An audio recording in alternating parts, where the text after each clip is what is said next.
Because wonder is not an external destination. Wonder is an interior filter that you can learn to look at life through. It's most easily accessible to us in new situations because we don't have a narrative about it.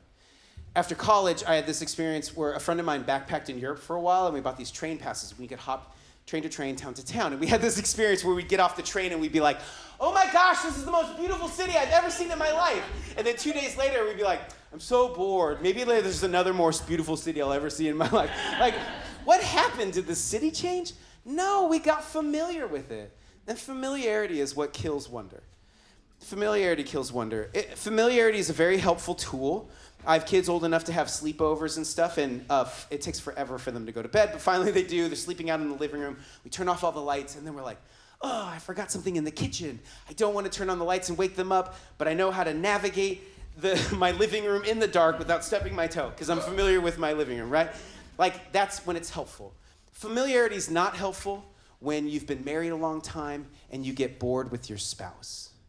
Familiarity is not helpful when you're in your life, your body every single day, and you're like, it never can be different. It's always going to be this way. Nothing can ever change. So we should go to concerts, and you should go look at the stars, and you should try surfing once in your life. But like, we also have jobs and responsibilities tomorrow, and I was like, I know it's a little cliche, but I was like, is there like some kind of like wonder hack that I can figure out? Is there like some kind of wonder hack I can do every day to kind of get in touch with this filter?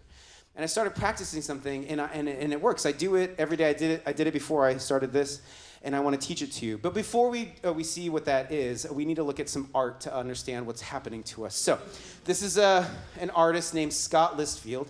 He's a good follow on Instagram, and he has this series of paintings of this astronaut walking around a vacant world. I don't think it's post-apocalyptic. Like, this is just what Los Angeles looks like on a good day. But it's like, it's a world where there's no other people. And so we're following this astronaut, this visitor around the world.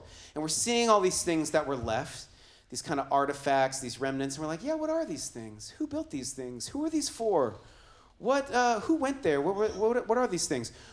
What is this place from Southern California that promises joy inside of you, right? And when we begin to unknow what we think we know, the doorway of wonder begins to open in us, because unknowing is a doorway to wonder.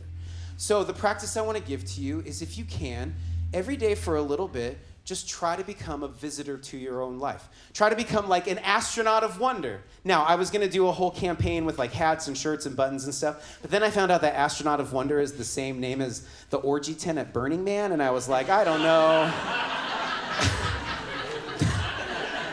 I feel like there's going to be a lot of Google searches like, whoa, that's not what I was looking up. Sure, I'll sign up for the newsletter. Yeah. So, just between us, we're all astronauts of wonder. But as astronauts of wonder, we have this tool, and that tool is a question. And here's the question. The question is, what don't I know? What don't I know? Seriously, like, this helps me the most when I get really, like, low or depressed, because often the narrative that's informing that is like, you can't get out of this. Nothing can change. And so just go, well, what don't I know about what's happening right now?